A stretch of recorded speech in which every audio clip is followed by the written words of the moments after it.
Hi, I'm Chandler here with Chef Adam Hegsted from Crave TV, and today he's going to show us his Yoke's Fresh Market tip of the week. Okay, so this one is lentils.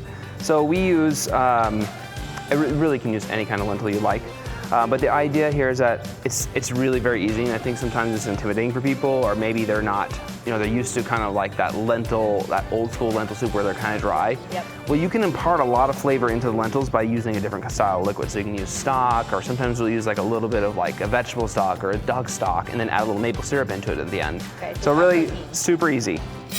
Dump it in, and all you're going to do is pour about a ½ inch over the lentils, and then you just turn the water on. Like, it's that easy.